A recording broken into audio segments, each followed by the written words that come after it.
السلام علیکم دوستو۔ رزق کے اسباب۔ حضرت آدم نے بموجب الآقائے ربی مناجات کی کہ اے میرے پروردگار، میں نے اپنے اوپر ظلم کیا، خداوند اگر تو نے مجھے معافی نہ دی اور میرے اوپر رحم نہ فرمایا تو میں نہایت خسارہ پانے والوں میں سے ہو جاؤں گا۔ چنانچہ اس مناجات پر آدم کی خطا بخشی گئی اور حضرت جبرائیل نے آپ کو یہ بشارت سنائی کہ اے آدم، اللہ تعالیٰ نے آپ پر رحم فرمایا اور آپ کے قصور کو معاف فرما دیا۔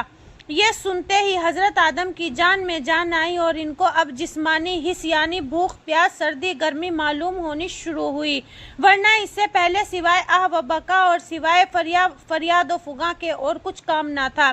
چنانچہ اسی وقت آدم نے کہا، مجھے کچھ عجیب سی بے چینی معلوم ہوتی ہے۔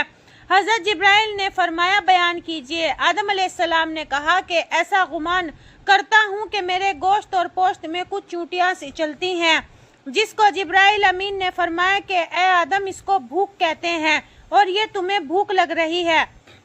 پھر آدم نے دریافت کیا کہ یہ بھوک کس طرح اور کیوں کر رفع ہو۔ حضرت جبرائیل نے کہا، میں نے اس کی تدبیر کرتا ہوں۔ یہ کہہ کر پیارے آدم کی نظروں سے غائب ہو گئے۔ تھوڑی دیر کے بعد تشریف لائے اور ایک تھیلی لا کر حضرت آدم کو دی، جس میں 3 دانے گیہوں کے تھے، اور پھر فرمایا کہ اے آدم، اس میں 2 دانے تمہارے حصے کے ہیں اور 1 دانہ حوا کے حصے کا ہے۔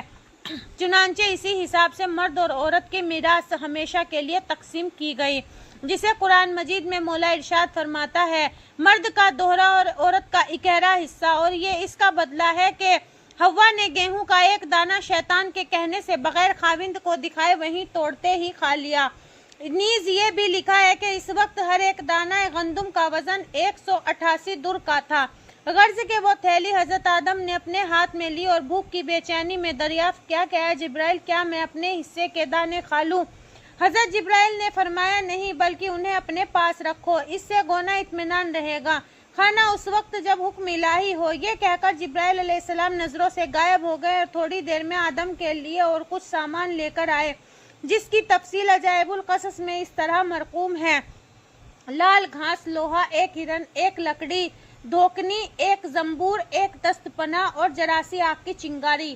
یہ سب سامان آدم کو لا کر دیا، جس میں آگ کی چنگاری تو اسی وقت حضرت آدم کے ہاتھ سے نکل گئی، یہاں تک کہ 7 مرتبہ لا کر وہ جہنم کی چنگاری آدم کے ہاتھ سے نکل گئی۔ یہاں ہمارا آقا نامدار حضور صلی اللہ علیہ وسلم فرماتے ہیں کہ موجودہ دنیا کی آگ 99 حصے تیز ہے، جس کو پورے 7 مرتبہ سمندروں میں ٹھنڈا کر کے اور بجھا کے آدم کے پاس لایا گیا تھا، پھر بھی وہ آدم کے پاس نہ ٹھہری اور جس جہنم سے آئی تھی وہیں جہنم میں پہنچ گئی، مگر اپنی تیز اثرات پتھروں میں چھوڑ گئی، جس سے آدم اور ان کی اولاد کا کام چلا۔ آدم علیہ السلام کی توبہ قبول ہوتے ہی ان کے لیے سب سے پہلا جو کام ہے وہ ہے کہ محنت و رضایت کریں۔ چنانچہ تمام حرفت و رضایت کا سامان انہیں دے دیا گیا اور صاف لفظوں میں بتایا گیا کہ اب محنت کرو اور کھاؤ، کیونکہ بغیر محنت کے دین ملتا ہے نہ دنیا۔ دین میں سنبھلا کہ وہ 100 برس تک فراق رحمت میں روتے رہے، اس کے بعد دین ملا، اور جب کہیں آدم کی خطا بخشی گئی اور اب دنیا کی راحت یا اس کے شکم سیری اس وقت میسر ہوگی جب اس کے لیے کچھ مشقت کرو گے۔ چنانچہ آدم اب محنت و مشقت کا حکم آتے ہی جن سے حضرت جبرائیل نے فرمایا کہ اے آدم، یہ گیہوں کے دانے میں جو جنت سے لا کر آپ کو دے دیے ہیں، ابھی انہیں کھاؤ نہیں بلکہ اپنے پاس رکھو، پہلے آگ جلا کر ہل چلانے کی تیاری کرو۔ حضرت آدم نے کہا، اے جبرائیل، آگ تو دنیا میں ٹھہری ہی نہیں، وہ زمین پھاڑ کر اپنے مقام پر جہنم میں پہنچ گئی، پس میں آگ جلاؤں تو کیوں کر جلاؤں؟ جس کے جواب میں حضرت جبرائیل نے فرمایا کہ اے آدم، بے شک آگ اپنی اصلی مقام پر چلی گئی، لیکن بحکم ایزدی اپنے اثرات پتھر میں باقی چھوڑ گئی۔ تم ان دونوں کو پس آپس میں ٹکراؤ اور آگ نکلے گی، اور پھر اس سے کام شروع کرو۔ چنانچہ بموجب تعلیم جبرائیل حضرت آدم نے آگ روشن کی اور پھر ان میں لوہا تپا کر اوزار بنائے، اور پھر بموجب تعلیم حضرت جبرائیل کے لکڑی اور لوہے کی ترکیب دے کر کھیتی کا حل تیار کیا۔ پھر وہ دریافت کیا کہ اب کیا کروں؟ حضرت جبرائیل اسی وقت 2 بیل لائے اور فرمایا کہ ان دونوں بیلوں کو جوڑ کر زمین پر ہر چلاؤ۔ आदम ने ऐसा ही किया कि इतने में वो दोनों बैल मचल गए। इससे पहले उन्होंने हल में जुड़ने की मेहनत आग से भी न देखी थी, जिसको आदम ने एक लकड़ी रसीद की और ललकारा, और उसी वक्त साफ लफ्जों में गोया उन्हें कहा।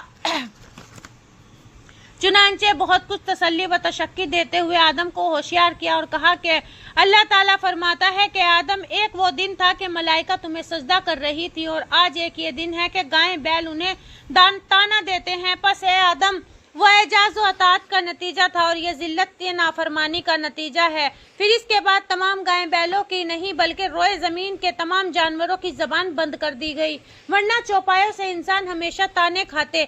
इसके बाद वो बैल आदम की खिदमत में मसरूफ हुए। फिर जब वो जमीन खुरदरी और बोने के काबिल हो गई तो आदम ने जिब्राइल से पूछा, अब क्या करूं? हजरत जिब्राइल ने कहा, वो गेहूं के दाने इस जमीन में बो दो। आपने वो दाने बो दिए। थोड़े अरसे में क्या देखते हैं कि आदम के हिस्से में गेहूं पैदा हुए और हव्वा के हिस्से में जौ। ये हाल देखकर हजरत आदम रोए, अर्ज किया कि ए खुदाया, बेनियाज बीज एक, जमीन एक, आबो हवा एक, फिर मेरे हिस्से में गेहूं और हव्वा के हिस्से में जौ, इसका क्या सबब है?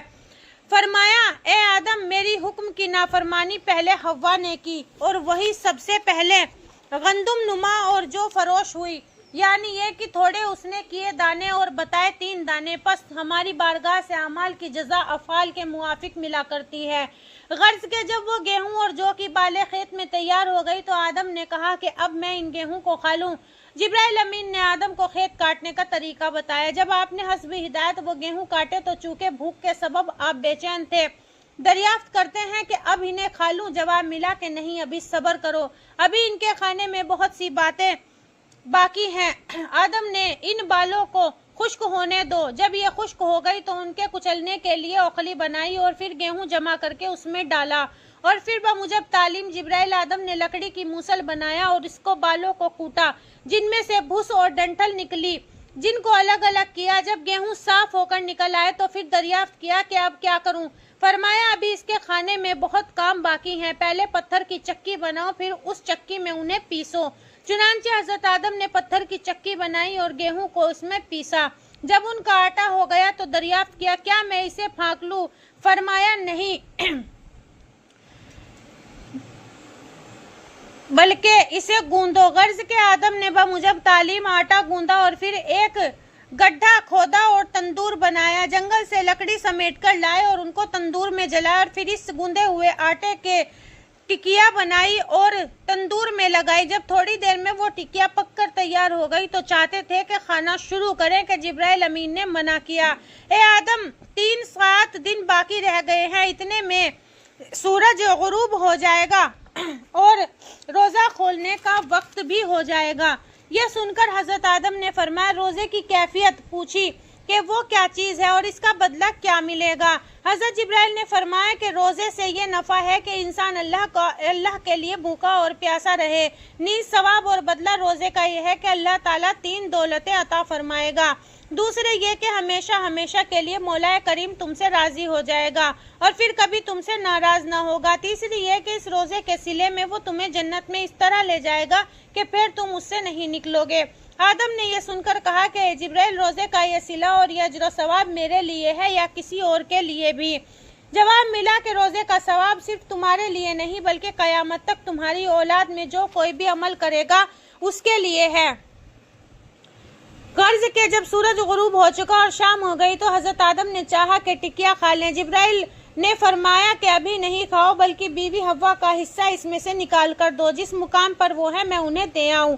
आपने बीवी का हिस्सा इसमें से निकाल कर दिया। चुनांचे आन के आन में हजरत जिब्राइल हव्वा का हिस्सा देकर आन मौजूद हुए। फिर जिब्राइल ने फरमाया कि अब बिस्मिल्लाह करो और रोटी खाओ। आदम चाहते थे कि रोटी खा लें कि रोटी आपके आगे से निकल कर भागी, जिसे भागते देखकर आदम अलैहिस्सलाम बगैर पूछे लकड़ी लेकर उसके पीछे भागे।